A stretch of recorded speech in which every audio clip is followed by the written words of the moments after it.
j'estime que quand on a de l'argent, ça donne du pouvoir, mais surtout une responsabilité. Et qu'est-ce que je peux faire avec ça, d'utile? Et c'est dans ce cadre que j'ai décidé de créer un fonds de dotation. Finalement, il faut être fier de ce qu'on fait et se dire, je vais voir de quelle manière je peux être utile pour moi et qu'est-ce que je peux faire qui puisse être également utile d'un point de vue sociétal, environnemental. Et donc finalement, les ingénieurs qui sont chez nous sont fiers parce qu'ils se disent, je contribue à sécuriser le monde.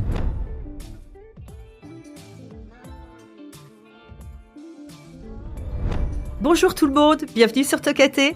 Pour ce nouvel épisode, je vous emmène dans un univers à la fois technique et profondément humain, la cybersécurité. Mon invité, Georges Lottigier, multi-entrepreneur, business angel, amoureux de la nature, Georges défend une cybersécurité souveraine à l'échelle européenne.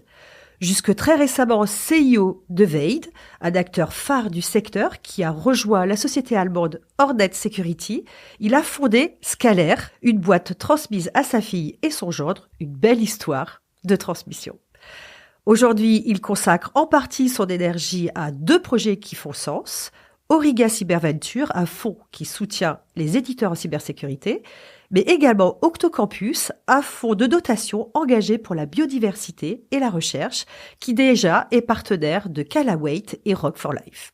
Avec lui, on parle d'un sujet à la croisée des mondes, comment la cybersécurité devient un enjeu sociétal majeur et comment un entrepreneur peut mettre sa réussite au service du vivant. Georges Lottigier, bonjour, bienvenue sur Tokaté. Bonjour Katia. Comment tu vas, Georges ? Écoute, super. Je suis très content de participer à ce podcast parce que c'est un sujet qui me passionne. Oui, en parler. C'est fou. En te rencontrant, j'ai constaté que tu avais vraiment 2 univers. Un univers très nature et un univers très tech. Et c'est incroyable comment les deux se croisent de manière assez logique finalement. Alors Georges, tu es passé de la tech à l'investissement avec Auriga, puis à l'engagement avec Octocampus. Qu'est-ce qui t'a poussé à ce virage et comment tu as conçu Octocampus ? Déjà, j'ai 65 ans. Donc, quand on a 65 ans, on commence à préparer la suite et à transmettre à d'autres. Il faut passer la main à des plus jeunes. Donc, je suis toujours engagé dans Hornet et Scalaire. Mais je me suis dit, maintenant, il faut faire quelque chose. J'ai par ailleurs aussi gagné pas mal d'argent. Et c'est une responsabilité. J'estime que quand on a de l'argent, ça donne du pouvoir, mais surtout une responsabilité. Et qu'est-ce que je peux faire avec ça, d'utile ? Donc, c'est dans ce cadre que j'ai décidé de créer un fonds de dotation. Un fonds de dotation, est-ce que tu peux nous rappeler finalement, c'est quoi l'objet de ton fonds de dotation ? Oui, alors un fonds de dotation, c'est pas tout à fait une fondation, mais c'est le même objet. La fondation, c'est plus lourd, et le fonds de dotation est beaucoup plus facile à mettre en œuvre, mais c'est la même chose, le même but. Et le but d'Octocampus, c'est de favoriser le maintien, la préservation de la biodiversité dans le monde, mais pas seulement. Je pense aussi qu'il est très important de s'engager dans la recherche, en particulier pour lutter contre les cancers d'origine inconnue ou des cancers un peu particuliers qui sont laissés à l'abandon, et également la cause de l'enfance. L'enfance, c'est important pour toi ? Oui, moi j'ai des petits-enfants, donc forcément. Et quand tu penses à l'enfance, tu penses à un sujet en particulier, c'est la protection de l'enfance, c'est comment ils vont être éduqués, comment tu les fais grandir, c'est global ?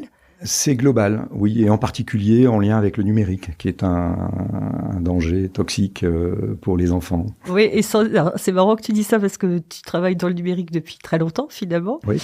Et en plus, à l'origine, finalement, tu es arrivé un peu par hasard dans ce secteur. Oui, complètement par hasard. C'était pas prévu, la cybersécurité ? Non, c'était pas prévu du tout. Au départ, je voulais être vétérinaire de brousse. Pour ceux qui connaissent, j'avais vu Dactari. Voilà, je voulais faire ça. Et puis, j'ai rien fait du tout en terminale, même si j'étais bon élève. Et je me suis retrouvé donc non admis à l'école prépa vétérinaire. Et j'avais aucune idée de ce que j'allais faire. Donc, j'ai fait une prépa maths physique. Et ensuite, j'ai suivi une filière ingénieur et je suis tombé dans la cybersécurité un peu comme ça, mais par hasard. Et passionné par ce sujet. Mais jamais de la vie, j'avais imaginé travailler dans ce domaine. Et donc, des années plus tard, la partie nature rejoint la partie cyber, finalement. Voilà. Je ne sais pas si elle rejoint, mais en tous les cas, mon côté nature ne m'a jamais quitté. J'ai toujours pensé à ça, j'ai toujours été très impliqué. Ma femme, mes enfants sont très impliqués sur le sujet également. Et disons, aujourd'hui, c'est l'occasion de... Quand on est chef d'entreprise, on est tellement le nez dans le guidon, tellement sur le sujet qu'on ne peut pas tout faire à la fois. Là, maintenant, je prends un peu de recul et je peux commencer à faire plusieurs choses à la fois. Donc, voilà. Alors, avec Origave Cyberventure, tu continues d'investir dans des éditeurs en cybersécurité. Pourquoi ce secteur, il reste finalement stratégique à tes yeux ? Oui, alors, il est stratégique à mes yeux parce que depuis toujours, je me suis rendu compte que la France était en retard dans la sensibilisation sur le sujet. Ce sont des portes ouvertes et personne n'en prend vraiment conscience, ne prend vraiment conscience des risques, sauf des petites bricoles qui nous arrivent. Et on est devenu complètement dépendant des Américains sur le sujet. On a été, on peut dire, colonisé sur la data. Donc, personnellement, j'ai toujours été effaré, dès lors que j'ai mis le doigt dans l'engrenage de la cybersécurité, j'ai été effaré de voir comment les Français se comportaient, comment les grandes entreprises se comportaient, comment les administrations françaises se comportaient sur le sujet. Et j'ai été un peu lanceur d'alerte. J'ai essayé de pousser à la commande, le Small Business Act, commande en France, pour qu'on utilise des sociétés françaises ou des éditeurs français ou européens. Et je me suis toujours heurté à un mur. Et donc, je me suis dit, le seul moyen finalement pour changer les choses, c'est de participer au développement de l'écosystème, qui commence par le financement. Alors finalement, ce sujet, c'est aussi un enjeu extrêmement fort sociétal pour les entreprises. Comment les entreprises, elles peuvent faire en sorte d'éviter et d'en faire un vrai enjeu sociétal dans leur structure ? Oui, alors c'est un enjeu de survie pour les entreprises. Déjà, avant d'être sociétal, c'est un enjeu de survie. Une société qui a eu un ransomware qui a chiffré l'intégralité de ses données a en gros une chance sur 3 de s'en sortir. La plupart déposent le bilan. Au passage, ça m'est arrivé dans le passé de perdre l'intégralité de mes données pour une autre raison. Ah oui, parce que c'est fou. Et ma société a déposé le bilan et elle est repartie. Bon, c'est juste un exemple, mais que j'ai vécu un petit peu dans ma chair, quoi. Ouais. C'est une société qui se porte très bien maintenant, qui existe toujours. Voilà. Oui, parce qu'il faut le dire, tu es multi-entrepreneur. Hein. Tu n'es pas que sur... Là, on a parlé de Veille, on a parlé de Scalaire, mais tu as d'autres structures dans lesquelles tu t'investis beaucoup. Et donc, c'est un enjeu déjà pour elle. Mais c'est un enjeu aussi sociétal parce que chaque entreprise a une responsabilité vis-à-vis de ses salariés, mais également des personnes ou des entreprises avec lesquelles elle travaille. Et finalement, la cybersécurité, on parle de supply chain attack, c'est souvent une réaction, c'est très utile. La réaction en chaîne est très souvent utilisée. C'est-à-dire qu'on attaque une entreprise qui est pas tellement critique, mais qui elle-même a des portes d'entrée avec des entreprises qui peuvent être des clients ou des relations simplement d'entreprises beaucoup plus critiques. Et donc, on a une responsabilité. Chacun devrait avoir conscience qu'il a une responsabilité pour lui-même, pour son entreprise, donc pour ses salariés, etc., les créanciers, mais aussi pour les entreprises avec lesquelles elle est en relation. Donc c'est un enjeu économique aussi très fort, le risque. Oui, c'est un enjeu économique extrêmement fort, oui. Qui visiblement peut mettre à plat et peut mettre complètement à terre une entreprise. Mais peut mettre à terre une entreprise et même un État. Ouais. Si des cyberattaquants décident de détruire tous les châteaux d'eau, les hôpitaux, les feux rouges, les systèmes. Aujourd'hui, c'est possible de dérégler pratiquement la totalité. De mettre un véritable chaos, quoi. Voilà. Les hôpitaux qui ont subi une attaque, qui ont été bloqués dans leur informatique, notent 30% de décès en plus. Ah oui, donc ça crée des morts directement, une cyberattaque. Et souvent, les cyberattaques, c'est fait pour ça, c'est fait pour déstabiliser. Il y a eu des attaques d'origine russe, on peut le dire, vers les hôpitaux pour déstabiliser la France. C'est une attaque, c'est la guerre. Ça devient un outil de guerre aussi. Ah, c'est un outil de guerre. Comme peuvent être les virus, comme peuvent être les armes. Ah, c'est pareil. Est-ce que tu considères que la cybersécurité devrait aujourd'hui faire partie intégrante des politiques d'engagement des entreprises et comment elle peut le faire en fait? Oui, alors là, je suis très très militant pour ça, c'est-à-dire que les entreprises devraient s'engager à améliorer leur cybersécurité. Je suis contre imposer des règles trop strictes qui risqueraient de pénaliser les entreprises qui vont se prendre les pieds dans le tapis, etc. Mais par contre, effectivement, sur les sociétés sensibles, on parlait des hôpitaux, c'est très bien, effectivement, d'imposer des règles normalisées aux entreprises. Et c'est le cas notamment des normes qui sont en train d'être votées, là, actuellement, NIS 2 en particulier, ou cyber-résilience, ou DORA pour les différents acteurs du secteur. Donc ça, c'est un sujet d'actualité.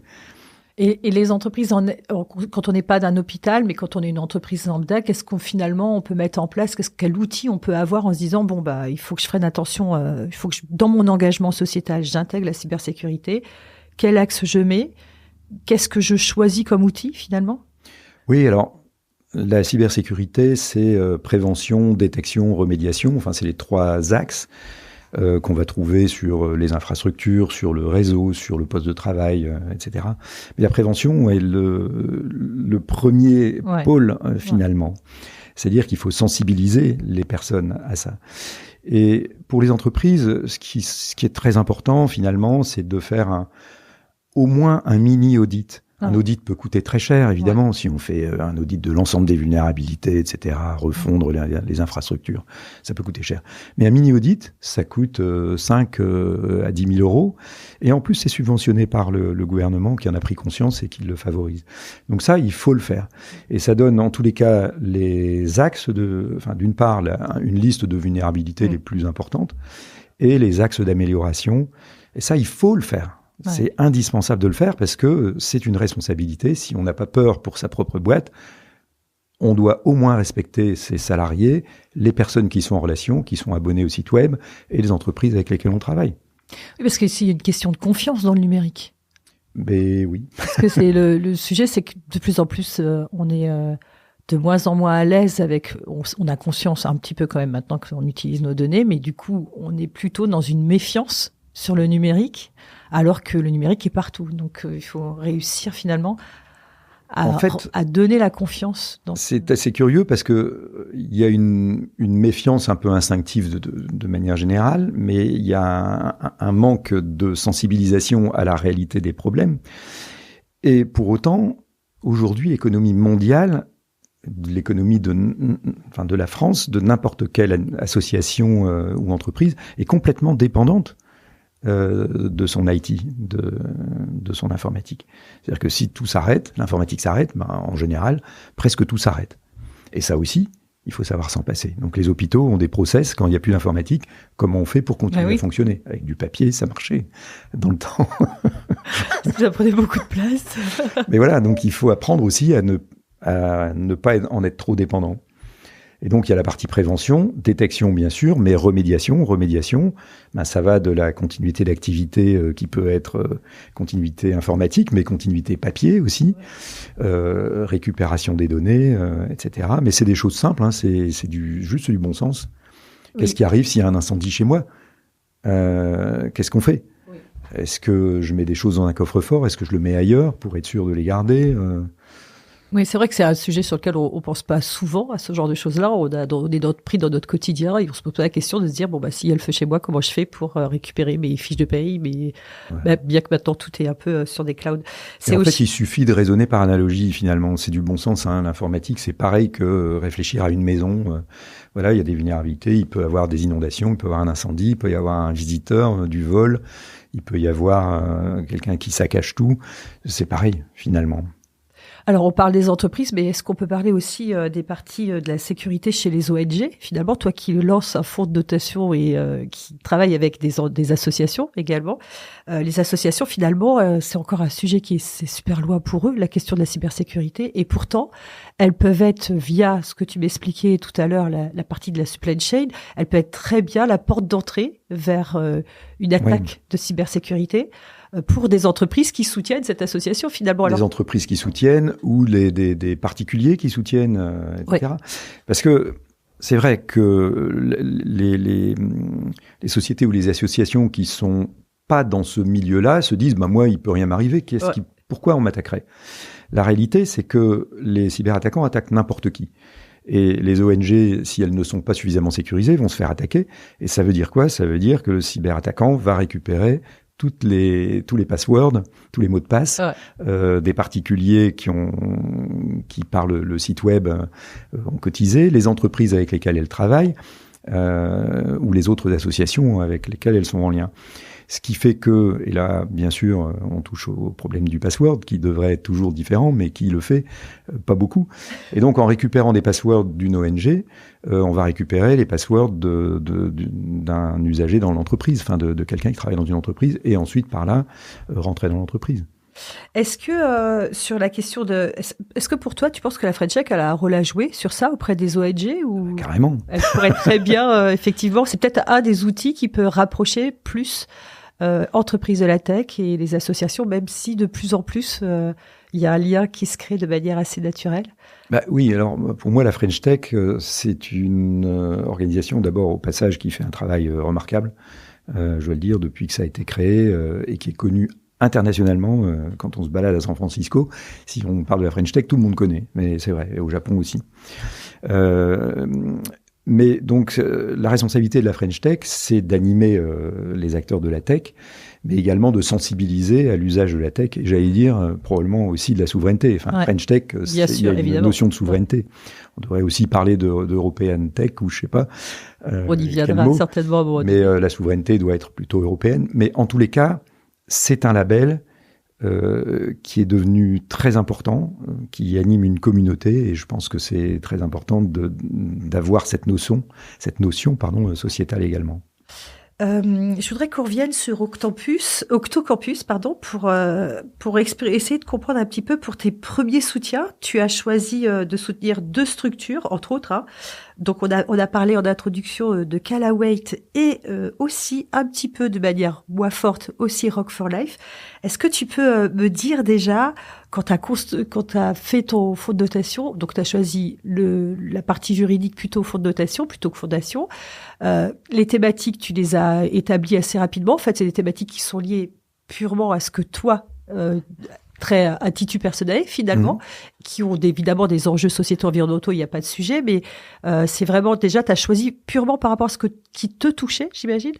Oui, alors ce qui me touchait moi personnellement, je dirais pas ça, ce qui touche ma famille.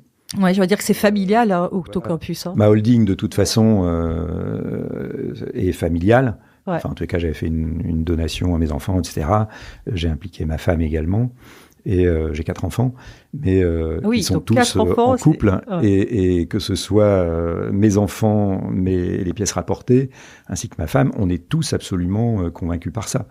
Que ce soit par la nature, la biodiversité, que ce soit pour la recherche, pour la santé, ou que ce soit pour la souveraineté. J'ai un gendre qui travaille à l'OTAN d'ailleurs, qui raisonne beaucoup comme ça.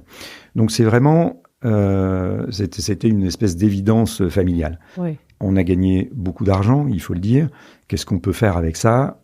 Eh bien, les axes ont été donnés immédiaement et de manière complètement unanime. Vous l'avez fait ensemble ? Oui. Ouais, c'est vraiment quelque chose que vous avez choisi de co-construire finalement ensemble. Toi, tu n'étais pas tout seul. Comme je suis le père de famille et chef d'entreprise, j'ai un peu mené les débats, mais je voulais pas, moi, prendre la décision pour tout le monde. Donc, j'étais un peu animateur du sujet et tout le monde était... Et tout le monde complètement unanime, mais de toute façon, je le savais. Et est-ce que, du coup, vous concertez sur le choix de vos associations, des associations que vous soutenez ? Alors, c'est assez récent, cela dit, donc on est un peu au début. Il y a forcément cette gouvernance qui est là, qui, j'imagine, est liée entre toi et tes enfants et ta femme. Après, c'est le choix, c'est... toi qui le fais, est-ce que c'est ils viennent avec une thématique, avec une association, ils se disent j'aimerais bien qu'on les soutienne parce que je pense que c'est important. Comment tu vois les choses ? Parce que peut-être c'est un peu trop tôt de répondre à cette question. Non, c'est pas trop tôt du tout. On s'est réparti un petit peu les tâches. Enfin, tout d'abord, il y a 2 axes en fait. Il y a le soutien d'associations et l'investissement dans des entreprises. Ouais. Et dans les 2 cas, moi j'ai demandé à mes enfants, si vous avez du temps ou quelque chose qui vous tient à cœur, vous prenez le sujet et vous le présentez en conseil d'administration, conseil de famille. C'était à table le dimanche midi. Mais c'est très intéressant et c'est très amusant. Enfin, on prend beaucoup de plaisir finalement à se retrouver retrouver pour parler de ces sujets. Ça donne du sens à ce qu'on fait à la famille et ça contribue à une très bonne unité familiale qui existait déjà. On était très unis déjà, mais voilà, là, ça donne vraiment un sens très très positif. Callawet, tu nous en parles ? Pourquoi Callawet ? Parce que lui, pour le coup, sur cette structure-là, c'est un investissement assez fort. Ouais. Rock for Life également, mais c'est pas tout à fait la même chose. Donc Callawet, c'est quoi ? Pourquoi Callawet ? Au départ, comment ça s'est passé cette rencontre ? Ouais, au départ, la décision unanime, c'était de faire majoritairement défendre la biodiversité dans le monde. Comme j'ai dit, moi j'étais très sensibilisé par ça au départ. J'ai toujours été, j'allais dire, un peu rêveur et solitaire. J'étais immergé dans la nature en permanence. On allait en vacances dans des espaces protégés en Ardèche. Je faisais collection d'insectes. Bon, après j'ai arrêté de les tuer. Voilà. Donc personnellement, j'ai toujours été complètement sensibilisé par la biodiversité. On est allé au Costa Rica, on a vu ce que faisait le Costa Rica pour préserver la forêt primaire et pour créer de la forêt secondaire, préserver la biodiversité, qui est enseignée dès l'école primaire, sensibiliser tout le monde. Et il y a des métiers pour l'écotourisme, etc., qui ont été... Donc ça nous a fait tilt, c'est un voyage en famille. Et par ailleurs, j'ai un frère qui travaille, qui fait un peu de bénévolat pour Callawet, parce qu'il est souvent allé en Indonésie. Et qui m'a dit, tiens, rencontre le fondateur de Callawet, un Français, Aurélien Brulé. Bon, avec la forêt qui brûle, ça lui va bien. Ça lui va bien. Qui était sensibilisé au bien-être animal parce il était attiré par les zoos, il a vu les singes qui souffraient. Il s'est posé des questions quand il avait 14 ans. Il a écrit son premier bouquin à 15 ou 16 ans. Remarqué par Muriel Robin, qui a financé son départ dans cette région du monde pour qu'il puisse s'investir dans son projet qu'il tenait à cœur. Il a écrit 7 8 bouquins, dont un avec Muriel Robin. Et je me suis dit, c'est intéressant parce que c'est pas une grosse association. Mm-hmm. Si on s'investit quelque part, on voudrait sentir l'impact. Ouais. De ce que l'on fait ou se sentir impliqué tout simplement. Ouais. Donner de l'argent à WWF, c'est bien, mais on ne sait pas ce qu'ils en font, etc. Et là, donc on l'a contacté et on est allé le voir. On a passé une petite semaine dans la jungle de Bornéo. Et là, c'était une claque, quoi. On s'est dit, bon sang, mais c'est absolument incroyable. Vous y étiez en famille ou... Non, j'ai emmené un de mes fils qui était très sensibilisé au sujet. Ouais. Et passionné, lui, c'est vraiment un truc qu'il aurait aimé faire. Ouais. Voilà. Bon, ouais. Il fait d'autres choses, il est musicien, une chose à la fois. Mais en tout cas, passionné. Et donc, on est allé à 3, ma femme, mon fils et moi, enfin l'un de mes fils et moi. Et on a vu la déforestation industrialisée de la forêt primaire, qui est l'une des plus grandes en Indonésie. Il y a 18 000 îles, une biodiversité absolument éclatante. Avec des espèces endémiques dans certaines îles, etc. Enfin, c'est étonnant. Et la déforestation, en pourcentage, elle est bien supérieure à l'Amazonie. Mais on en parle moins parce que l'Amazonie est plus grande. Donc là, on a vraiment pris ça en pleine figure, quoi. Et aussi l'impression que, arrêter de manger du Nutella, c'est bien, mais ça va servir à quoi par rapport à ça ? C'est fait pour, bien sûr, la culture de l'huile de palme. La monoculture de l'huile de palme en particulier, mais aussi le charbon, mais aussi l'orpaillage. En tout cas, toutes les ressources naturelles possibles qu'on peut utiliser pour notre vie quotidienne. C'est ça. Mais le constat, c'est quoi ? C'est qu'on est de plus en plus nombreux sur Terre. Bon, un jour, ça va s'arrêter. Les analyses disent que ça devrait s'arrêter autour de 10 milliards, mais bon. En attendant, c'est comme ça. On a fait quoi, nous, avec notre agriculture ? Enfin, nos forêts, au Moyen-Âge, on a déforesté pour créer de l'agriculture. Après, il y a eu un équilibre. Oui. Donc là, ils font pareil, finalement. Oui, ils sont au même âge que nous, au Moyen-Âge. D'une certaine manière. Bon, avec des choses qui sont un peu différentes, c'est-à-dire qu'il y a des grandes entreprises d'exploitation qui font ça de manière sauvage. Il faut quand même bien le dire. Tiens, il y a un film d'animation qui s'appelle Sauvage. Les sauvages ne sont pas les habitants de Bornéo, mais les industriels. Je conseille d'aller voir pour les enfants et les moins jeunes. Et qui parlent de Callawet, d'ailleurs. Donc, on prend cette claque-là et la conscience qu'on ne peut rien faire. pour arrêter ça. Si, dans le long terme, effectivement, on peut sensibiliser, on peut faire ceci, mais ça va prendre 50 ans. Une ou deux générations. Peut-être qu'il faut faire en parallèle. En attendant, qu'est-ce qu'on peut faire d'autre que dire, voilà, la forêt est abattue, ici c'est une forêt magnifique, on va se débrouiller pour que cette partie-là soit pas abattue. Et comment on peut faire? On peut pas les bloquer. Je veux dire, on risque sa vie en faisant ça, et Chani a risqué sa vie. Le seul moyen, c'est d'acheter la forêt, finalement. Et donc d'acheter des hectares de forêt, ça vaut 1 000 € l'hectare là-bas, c'est pas énorme, enfin c'est pas rien non plus. Donc au même prix que ce que font les exploitants qui achètent aux propriétaires locaux. Les propriétaires locaux veulent s'acheter une voiture ou ceci ou cela, n'habitent pas plus forcément dans la forêt, et donc ils peuvent être tentés de le faire. Mais finalement à contre-cœur, parce que c'est leur culture qui s'en va aussi.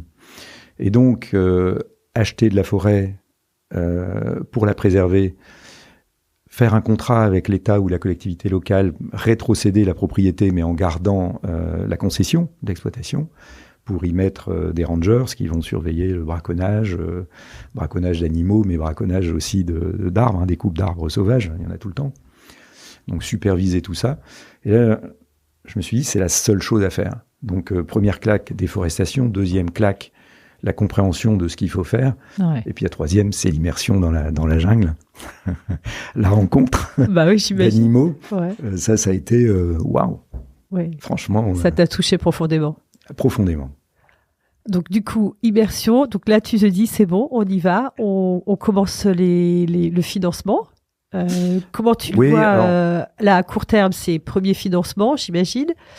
Oui, premier financement. J'ai demandé à Chani, enfin il se fait appeler Chani, Aurélien Brûlé là-bas, qui veut dire Gibon. Je lui ai demandé de quoi il avait besoin, finalement, pour ses projets et pour entretenir ses projets. Donc il m'a fait une liste de projets, en pensant que j'avais financé qu'un bout, et puis j'ai financé l'intégralité de ces projets.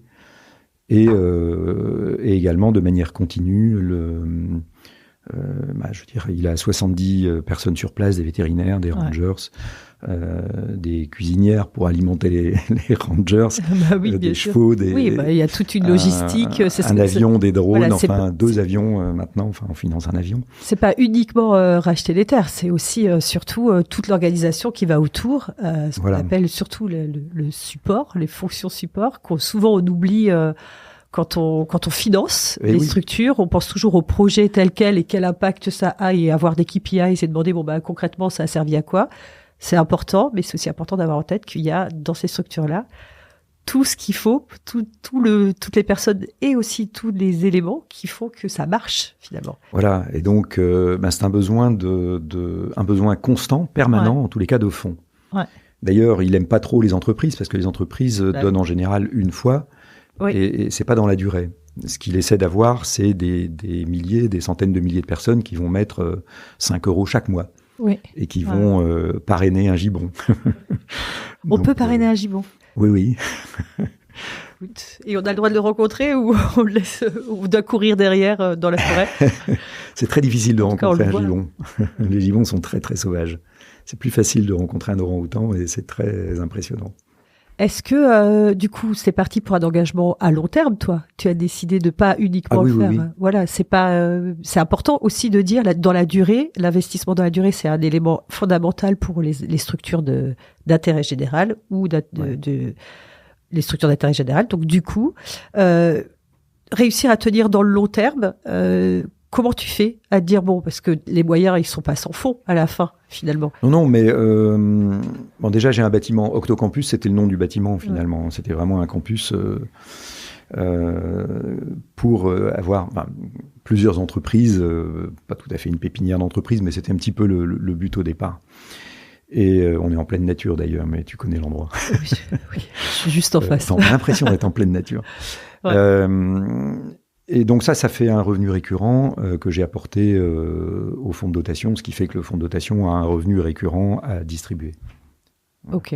Donc du coup, ça, tu peux le tenir jusqu'à temps que le campus existe. Voilà, et je ferai peut-être croître ce campus. Enfin, on est sur 4,5 hectares, donc on peut construire d'autres bâtiments et héberger d'autres entreprises qui contribueront par leur loyer à cette cause. Oui, l'idée, c'est effectivement d'embarquer en fait tout le monde dans ces thématiques-là et pour le coup, réussir à tenir dans la durée un soutien parce que est-ce qu'il y a une fin possible dans tout ça? Finalement, on se dit que c'est sans fin de devoir soutenir une structure comme celle-ci tant que les mentalités ne changent pas sur place. Oui. Tant que les mentalités ne changent pas sur place, c'est exactement ça. Et l'un des gros travaux que fait Chani sur place, il avait créé une radio, maintenant c'est plutôt des radios YouTube et autres, Instagram, c'est de sensibiliser la population locale à ça, mais c'est extrêmement long, ça va prendre des générations. Mais voilà, dans tous les cas, aujourd'hui, c'est un besoin permanent qui est financièrement qui s'accroît. Puisqu'il faut préserver, enfin tout ce qui n'est pas encore détruit aujourd'hui ne coûte rien à personne. Ouais. Pour l'empêcher, et il y a des centaines de milliers de kilomètres, enfin il y a 780 000 mètres carrés à Bornéo. Ouais. Et il faut quelques milliers d'hectares pour préserver à peu près toutes les espèces dans un écosystème particulier. Et à Bornéo, il y en a plusieurs. Il y a des montagnes, il y a des plaines, il y a des endroits humides, il y a des endroits plus secs. Est-ce que tu embarques avec toi d'autres chefs d'entreprise? Est-ce que tu sens ce rôle-là nécessaire? Oui. Parmi tes rencontres, ça a tellement été une claque pour moi de comprendre ce qu'il fallait faire. Ouais. Je pense qu'il y a beaucoup de gens sensibilisés à l'écologie ou la biodiversité, mais on ne sait pas ce qu'il faut faire, quoi, finalement. Oui. Alors, le sujet est entré dans les mentalités, ça c'est sûr. Oui. Maintenant, ce qu'il faut faire et comment on peut faire, on nous parle souvent des petits gestes. Oui. Mais je pense que chacun à son niveau, et toi en l'occurrence, tu es arrivé à un moment dans ta carrière et dans ta vie où tu te dis j'ai les moyens d'eux. Oui, voilà, c'est aussi la responsabilité. Moyens, donc je peux faire un geste beaucoup plus gros, mais que chacun fasse un petit geste, c'est la part du colibri. Et est-ce que embarquer d'autres entrepreneurs de la tech, c'est pas aussi une ambition que tu peux avoir dans cette thématique-là? Si. Je fais venir Chani, enfin plutôt il vient en France, mais je le fais venir à Lille. Et je vais organiser une rencontre avec les chefs d'entreprise qui sont intéressés par le sujet. Et je pense que c'est extrêmement... Et c'est notre rôle de sensibiliser. Je voudrais dire quelque chose sur le point des associations. Le point de vue de Chani, c'est qu'il dit, moi, je fais que de l'action. Et il sensibilise localement, parce qu'il parle en indonésien, mais il fait pas énormément de choses pour sensibiliser en France. Et il considère que ce sont les donateurs qui devraient jouer ce rôle, animer... et certains le font, mais c'est insuffisant. Alors, moi je lui dis, mais pourquoi tu fais pas un peu plus lanceur d'alerte comme le font d'autres, WWF notamment, ou Bloom pour l'océan. Il dit oui, mais les lanceurs d'alerte font peur et ça peut faire dire à tout le monde, l'écologie c'est chiant, c'est anxiogène, c'est tout ce qu'on veut, d'une part, et d'autre part, donc lui est plutôt positiviste, ce qu'on peut faire, il faut le faire, dire attention, faut avoir peur, non, c'est pas ce qu'on peut faire, finalement c'est juste avoir peur, et stressant. Et ce qu'il veut, c'est que chaque euro investi serve uniquement à la défense de quelques mètres carrés de cette forêt primaire à Bornéo, sur Sumatra, enfin en tous les cas dans celle qu'il protège. Donc c'est un investissement quand même extrêmement fort où tu mets même toi au service de cette association-là, l'ensemble de ton réseau, de ton écosystème. Si tu peux le faire, t'essayes de le faire. Et lui, il risque sa vie sur place. Il s'est déjà fait menacer de mort, sa femme, sa mère, son chien s'est fait écraser, on a brûlé sa maison, on a coulé sa péniche, enfin, voilà. Qu'est-ce que tu voudrais dire à des entrepreneurs qui aujourd'hui ont réussi, qui souvent pensent à faire le next projet, envie de réinvestir dans des boîtes, etc. Et qu'est-ce que tu as envie de leur dire concernant justement cette idée de se dire, t'as réussi, t'as de l'argent, pourquoi tu penses pas aussi à intégrer dans tes projets de manière globale la partie plutôt sociale, sociétale, en tout cas d'intégrer, de créer des structures comme des fonds de dotation ou des fondations pour soutenir les enjeux. Oui, alors, moi, mon point de vue, c'est que quand un chef d'entreprise a réussi, quand il a revendu sa boîte, enfin, de toute façon, dans la tech, les cycles vont assez vite, hein, donc on revend une boîte et on gagne de l'argent, puis ensuite on en refait une autre ou pas, on change de vie, ou alors on s'achète un yacht, etc. Bon, ça, je suis totalement contre, évidemment. Oui, j'imagine. Au passage, j'ai posé la question, quand on a gagné tant, à ChatGPT, hein, qu'est-ce qu'il faut faire? Il propose d'acheter un yacht, d'avoir du personnel, d'avoir ceci ou cela. Non, quoi. Non. Donc pour moi, ce qui est très important, le message que j'ai envie de passer, c'est que quand on a de l'argent, on a une responsabilité. Et chacun sa sensibilité. Sa responsabilité, c'est quoi? Chacun fait ce qu'il veut avec son argent. Mais je veux dire, si c'est pour consommer plus, c'est complètement stupide. Ça n'apporte rien. Bien sûr. Si on se sent peut-être un petit peu plus... Bon, je vais rester poli, mais... un petit peu plus viril ou un peu plus ceci ou cela. Mais c'est quoi? C'est complètement vain. De quoi on a besoin, finalement? Par contre, quand on a de l'argent, il peut servir à quelque chose. Et ceux qui ont gagné de l'argent et qui se disent je vais faire une deuxième entreprise plus grande, pourquoi pas? Parce que, je veux dire, avancer dans l'économie ou dans la souveraineté, si on parle de cybersécu, moi, chaque fois que j'ai vendu une société, j'ai essayé d'en faire une plus grosse derrière pour essayer d'avancer dans la souveraineté et avec un peu plus d'ambition pour développer l'écosystème en France. Et je suis contente d'avoir fait ça.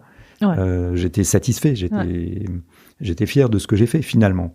Finalement, il faut être fier de ce qu'on fait et se dire, je vais voir de quelle manière je peux être utile pour moi sans être idiot et vouloir cramer de l'argent, consommer sans plus, être dans l'extrême, frimer, ça n'a aucun intérêt. Donc, qu'est-ce que je peux faire qui soit bien pour moi et qu'est-ce que je peux faire qui puisse être également utile d'un point de vue sociétal, environnemental. Est-ce que tu crois que les chefs d'entreprise de la tech ils sont autant attendus aujourd'hui dans leur engagement que dans leur capacité à faire des belles innovations? Je pense qu'ils sont d'abord attendus à faire de belles innovations, mais aujourd'hui, tout le monde est en quête de sens. En particulier les jeunes. Il n'y a plus personne qui sort d'école en se disant moi, je veux d'abord être ingénieur, puis sous-chef, puis chef, puis ceci et les galons. Enfin, je pense que tout le monde commence à s'en fiche, quoi. Ce qui n'était pas le cas quand j'étais jeune. Moi, je n'étais pas comme ça, mais tout le monde me disait... Passer par des postes intéressants, forts. Voilà. Aujourd'hui, les gens sont beaucoup plus en quête de sens dans ce qu'ils font au quotidien ou de ce que fait l'entreprise. Et ça, déjà, ça impose un impact pour l'employeur. Mais je pense que c'est une culture qui se répand et c'est très positif. D'ailleurs, c'est pour l'employeur, on est obligé d'essayer de donner du sens à sa boîte. Moi, j'ai toujours voulu en donner, mais bon, voilà. On t'en faisait avec donc c'était plus... Oui. Alors, c'est parfois difficile quand on a le nez dans le guidon, mais... Oui, bien sûr. Mais dès lors qu'on prend un petit peu de recul et qu'on essaie de faire écho à ses propres valeurs, à ses souvenirs d'enfance, ce à quoi on rêvait, on se dit, bon, il faut que j'aiguille un peu plus comme ci ou comme ça. Quand on s'est dit, on fait la course pour gagner de plus en plus de clients, on s'est dit, mais est-ce que c'est vraiment ça qui me motive? Et finalement, on s'est dit, mais non. Ce qui est vraiment motivant pour moi, pour les dirigeants de Veid, qui est devenu Hornet maintenant, mais également pour les ingénieurs. Pourquoi ils bossent, les ingénieurs, finalement? Pourquoi ils sont fiers de ce qu'ils font? Parce que ce qu'ils font est utile au plus grand nombre. Et donc, on s'est dit... Chez Veid, notre mission, c'est de travailler pour un cybermonde meilleur. Bon, ça résume. Et pour le plus grand nombre. Donc, on a fourni des solutions gratuites ou en marque blanche pour des grands opérateurs télécoms, ce qui fait qu'on sécurise 1,4 milliard de boîtes aux lettres. C'est un chiffre qui paraît abstrait, mais c'est entre un quart et un tiers des boîtes aux lettres mondiales. Ah oui. Et donc, finalement, les ingénieurs qui sont chez nous sont fiers parce qu'ils se disent je contribue à sécuriser le monde. Ce qui n'est pas rien. Ce qui n'est pas rien. Et c'est effectivement, ça donne du sens. Ils ont l'impression d'être des super-héros. S'il y en a un qui se plante, un jour il y en a un qui s'est planté quand on n'avait pas suffisamment de garde-fous, pendant quelques secondes, le temps qu'il réalise son erreur, en fait, il avait non pas bloqué le cybercriminel, mais il avait bloqué tout le reste, sauf le cybercriminel. Ah. Et donc, nos clients, je ne peux pas citer tous les noms, mais par exemple Cisco, il n'y a plus aucun trafic qui passait. Cisco équipe une grande partie du monde, mais les opérateurs télécoms et d'autres éditeurs bien connus, tout était bloqué. Ça a duré quelques secondes parce que les voyants rouges ont cliqué. Bien sûr, ça allume. Voilà. Et donc là, il s'est dit, waouh, j'ai un impact énorme, une responsabilité énorme. Oui, c'est ça, c'est la question de la responsabilité. On va passer à notre deuxième période de notre Tokaté, ce qui est le Toka Quiz. Alors le Toka Quiz, c'est une série de questions très courtes auxquelles tu vas devoir répondre de tac au tac. T'es prêt ? Oui, je sais pas. Go. On verra. On y va. Ton réflexe cybersécurité au quotidien que tout le monde devrait adopter ? C'est de me dire, chaque fois qu'il y a une sollicitation, te précipite pas, vérifie que c'est bien légitime et que c'est bien la bonne personne. Est-ce qu'il y a une menace cyber à ne surtout pas sous-estimer aujourd'hui ? Et oui, c'est la menace personnelle. Certains s'en fichent, ils se disent bon, bah, moi j'ai rien à protéger.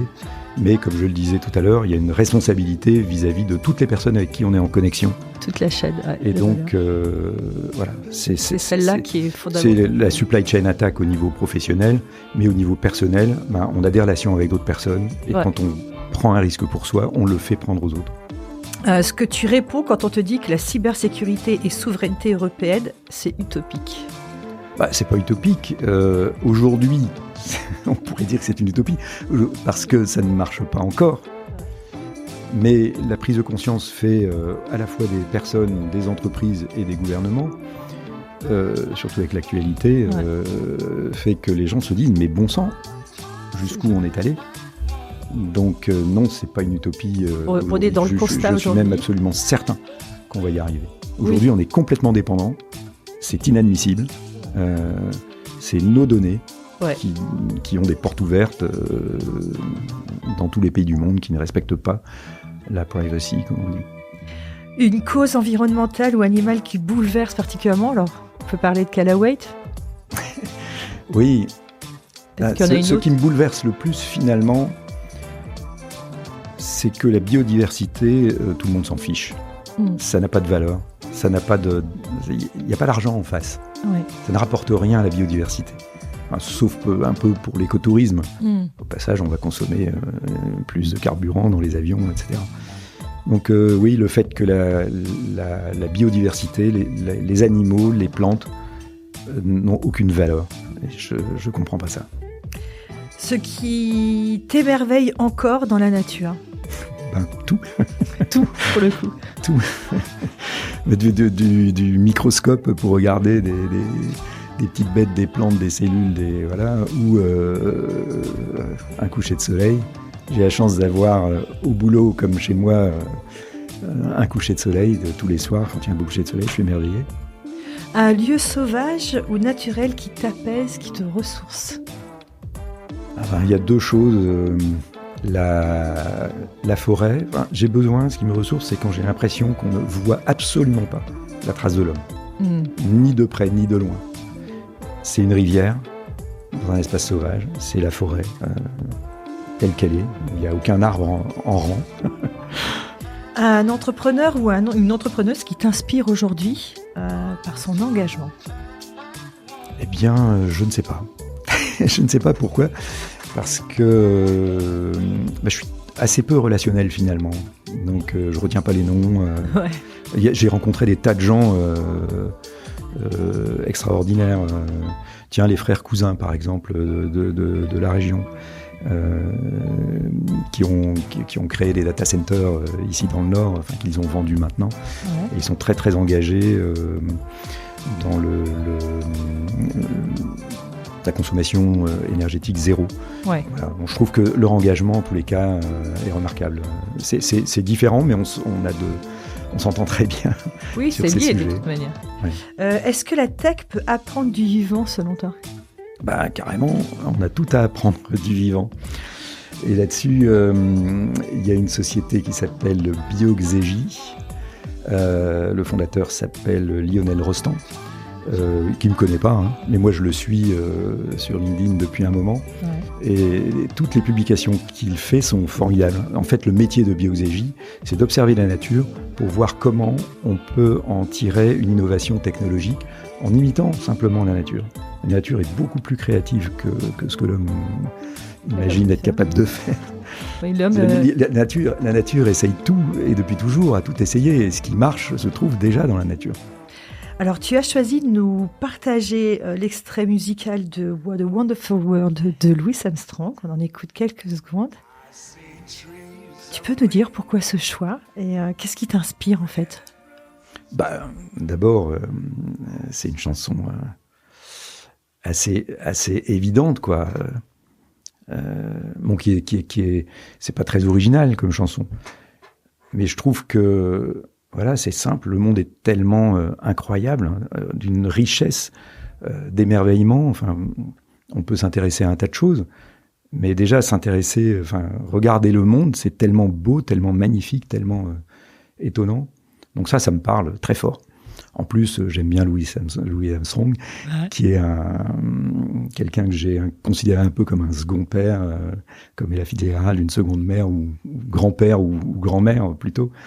J'aime bien le jazz, je suis musicien. Oui, j'aime bien le rock, surtout, plus que le jazz, ouais. Mais voilà. Donc, pour moi, et puis c'est positif. Alors, il ne parle pas que de la nature et de la biodiversité, il le rapporte un peu à l'homme dans ses paroles. Mais ça fait rien. En tous les cas, l'homme a tendance à être un peu anthropocentriste. Mais le plus important, c'est l'observation de la nature, de se dire, c'est incroyable, cet endroit où on vit, et ça nous apporte du bien-être, du bonheur. On est bien obligé de respecter ça.